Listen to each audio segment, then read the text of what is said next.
వీక్షకులందరికీ నమస్కారం.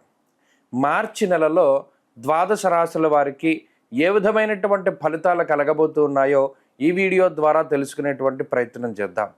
క్రోధీనామ సంవత్సరంలో చిట్ట చివరి మాసం ఈ మార్చి నెల. ఈ పాల్గొన మాసంలో గ్రహ సంపత్తిని గనక మనం పరిశీలనం చేస్తే గురుడు వృషభ రాశి యందు సంచారం చేస్తూ ఉన్నారు.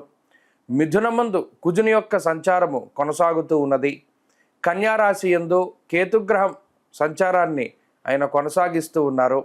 అలాగే ఈ నెల మార్చి 15వ తారీఖు వరకు కూడా కుంభరాశి యందు రవి శనేశ్వరుడితో కలిపి సంచారం చేస్తూ 15వ తారీఖు నాడు మీనరాశిలోకి రవి యొక్క ప్రవేశం అనేటువంటిది జరగబోతూ ఉన్నది. అలాగే ఈ మాసం చివరిలో 29వ తారీఖున శనేశ్వరుడు తన యొక్క స్వక్షేత్రమైనటువంటి కుంభరాశిని వదిలిపెట్టి మీనరాశిలోకి ఆయన యొక్క సంచారాన్ని ప్రారంభం చేస్తారు. అప్పటికే మీనరాశిలో రాహువు, బుధుడు, శుక్రగ్రహాలు మీనరాశిలోని ఈ మాసం ప్రారంభం నుండి తమ యొక్క సంచారాన్ని కొనసాగిస్తూ ఉన్నటువంటి తరుణంలో రవి, శనేశ్వరుడు అలాగే చంద్రుడితోటి కలుపుకొని మీనరాశి యందు ఈ మాసం చివరిలో అనగా 29వ తారీఖు లగాయితూ ఒక 2.5 రోజుల పాటు షష్టగ్రహ కూటమి అనేటువంటిది జరగబోతూ ఉన్నది. ఒక 2.5 రోజుల తర్వాత అనగా ఏప్రిల్ 1వ తారీఖు నుండి చంద్రుడు మారిపోవడంతో ఈ షష్టగ్రహ కూటమి వల్ల పంచగ్రహ కూటమి కింద తగ్గుతుంది. ఆ తదుపరి కొన్ని రోజులకి శుక్రుని యొక్క మార్పుతోటి 4 గ్రహాల యొక్క కూటమిగా ఉంటుంది. ఆ తర్వాత దాదాపుగా మీనరాశిలో శని రవులు మాత్రమే మిగులుతారు ఈ మాసం చివరికి, అలాగే ఈ మే నెల వచ్చేసరికి. అయితే ఈ షష్టగ్రహ కూటమికి సంబంధించిన వీడియోలు ఆల్రెడీ మనం చేయడం జరిగింది. ఇప్పుడు ప్రత్యేకించి ఈ మార్చి నెలలో ఈ ద్వాదశ రాశుల వారికి మరి ఇటు రవి కానీ శనేశ్వరుని యొక్క మార్పు కానీ తీవ్రమైనటువంటి ప్రభావాన్ని చూపించేటువంటి ఈ నెలలో ద్వాదశ రాశుల వారికి ఏ విధమైనటువంటి ఫలితాలు కలగబోతున్నాయో మనం ఇప్పుడు ఈ వీడియో ద్వారా క్లుప్తంగా తెలుసుకుందాం. వృషభ రాశి వారికి మార్చి నెల అద్భుతమైనటువంటి ఫలితాలను ఇవ్వబోతూ ఉన్నది.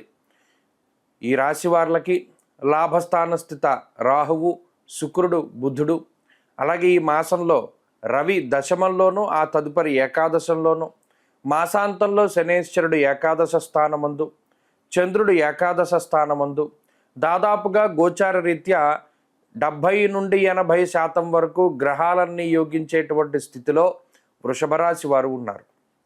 ఈ మార్చి నెల లగాయితూ దాదాపుగా 3-4 నెలల పాటు అద్భుతమైనటువంటి కాలం ఈ రాశి వారికి నడుస్తుంది.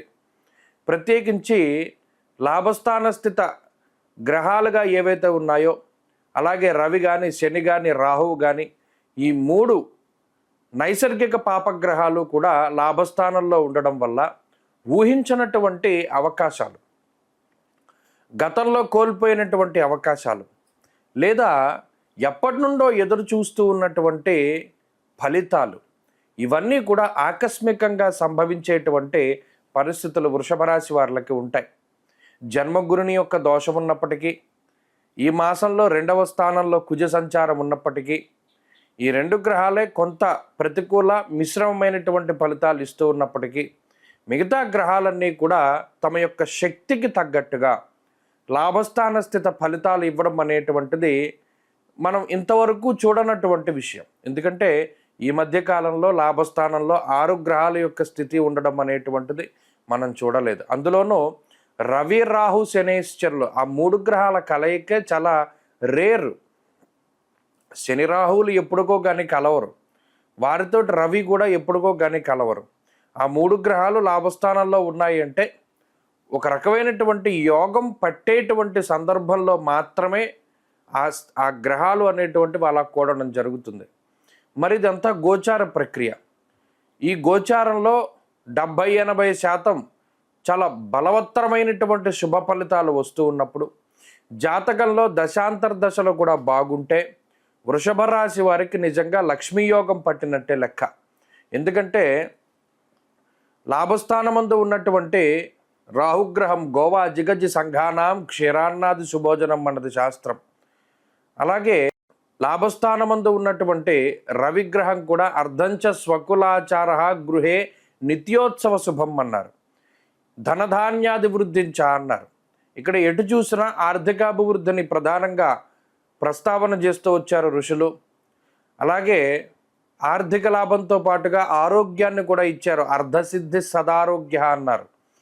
అలాగే శుభ కార్యక్రమాలు జరుగుతాయి అని చెప్పి ఎక్కువగా చెప్పారు. ఎందుకంటే మనం ఏదైనా సంకల్పం చెప్పినప్పుడు ఏం చెప్తాము, నవగ్రహాలన్నీ కూడా శుభ ఏకాదశ ఫలావాప్యర్థం అనేటువంటి సంకల్పం చెప్తారు. మీరు గమనిస్తే అంటే ఈ గ్రహాలు ఏమైనా దోషపూరితమైనటువంటి స్థానాల్లో ఉన్నా ఏకాదశ స్థానస్థిత ఫలితాలని పలానా వాళ్ళకి ఇచ్చుగాక అనేటువంటి సంకల్పం చెప్తారు.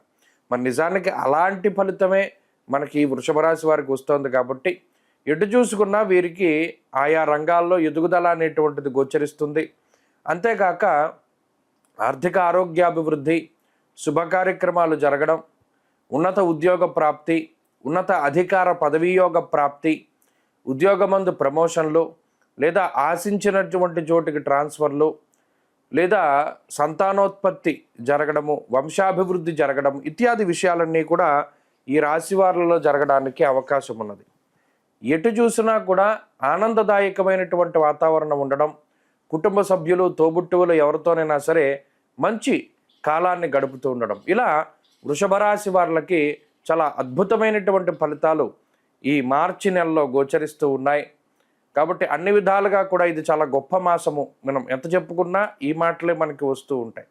కాబట్టి ఈ ఫలితాలను చక్కగా అనుభవించండి. భగవంతుడు ఇచ్చినటువంటి శుభ ఫలితాలని, మరిన్ని అనుకూలమైనటువంటి ఫలితాల కోసం దక్షిణామూర్తి యొక్క ఆరాధన ప్రతి గురువారం నాడు శనగలు ప్రసాదం కింద చేసి ఏదైనా దేవాలయంలో మీరే స్వయంగా పంచిపెట్టండి. ఉద్యోగంలో వచ్చినటువంటి ఇబ్బందులు తొలగిపోతాయి. ప్రతి గురువారం మేధా దక్షిణామూర్తి స్తోత్రాన్ని పారాయణ చేసి వీలున్నంత సమయాన్ని మౌనంగా గడపండి. మార్చి నెల 29వ తారీఖు లగాయతు మే 21వ తారీఖు వరకు దాదాపుగా 53 రోజుల పాటు శని రాహువుల యొక్క యుతి మీనరాశి యందు, అందున పర్టికులర్గా పూర్వభాద్ర నక్షత్రం 4వ పాదంలో ఈ 53 రోజుల పాటు శని రాహువుల యొక్క కంజంక్షన్ అనండి, యుతి అనండి, కలయిక అనండి, ఏదైనా సరే ఈ 2 గ్రహాలతో పాటు, అంటే ఇక్కడ షష్టగ్రహ కూటమి కూడా జరుగుతోంది, కానీ మిగతా గ్రహాల యొక్క కలయిక కన్నా శని రాహువుల యొక్క కలయిక, ఈ శని రాహువులతో పాటుగా రవి కూడా మీనరాశిలో ఉంటూ ఈ 3 గ్రహాల యొక్క కలయిక తీవ్రమైనటువంటి ప్రభావాన్ని చూపించబోతూ ఉన్నది. అయితే ఇది ప్రకృతి పరంగా ఇబ్బంది పెడుతూ ఉంటుంది. ఈ షష్టగ్రహ కూటమి వల్ల ప్రకృతి పరంగా వచ్చేటువంటి విపత్తుల గురించి మనం ఆల్రెడీ ఒక వీడియో చేశాం, అది డిస్క్రిప్షన్లో ఉంది. అయితే ఇప్పుడు చేస్తున్నటువంటి ఈ వీడియో ప్రత్యేకించి ద్వాదశ రాశుల వారికి శని రాహువుల యొక్క యుతి వల్ల వచ్చేటువంటి విపరీతమైనటువంటి ఫలితాలు ఏమిటి, ఇందులో కొంతమంది విపరీతంగా లాభపడేటువంటి సందర్భాలు ఉన్నాయి. ప్రత్యేకించి శని రాహువులు కలిసి యోగిస్తే ఓవర్ నైట్ స్టార్స్ అని చేస్తారు ఆ 2 గ్రహాలు కూడా. అంటే ఎలా ఉన్నవాడైనా, ఉదాహరణకి చూడండి, ఈ కుంభమేళాలో కొంతమంది అలాగే ఓవర్ నైట్లో స్టార్స్ అయ్యారు. అంతా పీక్లో శని రాహువులు యోగిస్తే స్టార్డమ్ వస్తుంది. అది ఏదైనా సరే, అంటే ఆర్థికంగా ఉపయోగపడుతుంది, లేకపోతే ఇంకోటి అది ప్రయోజనాన్ని పక్కన పెడితే అంత విపరీతంగా యోగిస్తారు. అలాగే శని రాహువులు ఇబ్బంది పెడితే అంతగానో ఇబ్బంది పెట్టేటువంటి పరిస్థితులు ఉన్నాయి.